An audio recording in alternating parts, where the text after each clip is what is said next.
వైసీపీకి రాజధానిలో తిరిగే అర్హత అసలు ఉందా అని ప్రశ్నించారు మంత్రి అచ్చెన్నాయుడు. అమరావతి పాకిస్తాన్లో ఉందా అని అడుగుతున్న వాళ్ళకి అమరావతి ఏపీలో ఉంది అని 5 ఏళ్ల పాటు తెలీదా అని ప్రశ్నించారు.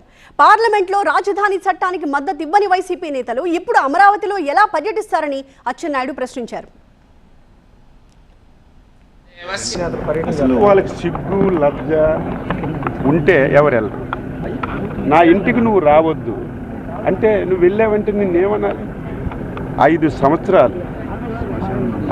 సంవత్సరాలు అనరానటువంటి మాటలు, చెప్పుకోలేనటువంటి మాటలు, మహిళల్ని ఏ విధంగా అవమానపరిచారు, కొత్త కడుపుల మీద తన్నారు, కేసులు పెట్టారు. ఇన్ని చేసిన తర్వాత పోని ఇన్ని చేశావు, ఎన్నికల్లో కర్ర కాల్చి వాత పెట్టారు.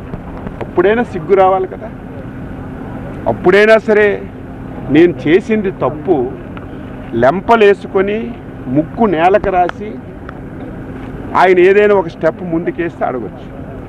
ఈరోజు దేశంలో, ప్రపంచంలో భారతదేశానికి అత్యున్నతమైనటువంటి పార్లమెంట్లో, లోక్సభలో విభిన్న అభిప్రాయాలు ఉన్నటువంటి అన్ని రాజకీయ పార్టీలు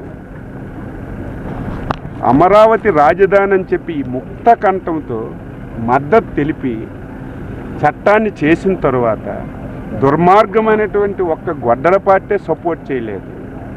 సపోర్ట్ చేయగా పిచ్చోడులాగా మావిగనని చెప్పి ఇప్పటికీ మాట్లాడుతున్నటువంటి నువ్వు అమరావతిలో అడుగుపెట్టే హక్కు నీకు ఎక్కడుంది? ఎవరికైనా ఒక సహనం ఉంటుంది, ఒక ఓపిక ఉంటుంది. సహనం ఓపిక కోల్పోతే ఏమొస్తుంది? ఆవేశం వస్తుంది. అదే జరిగింది. 5 సంవత్సరాలు నాశనం చేశావు.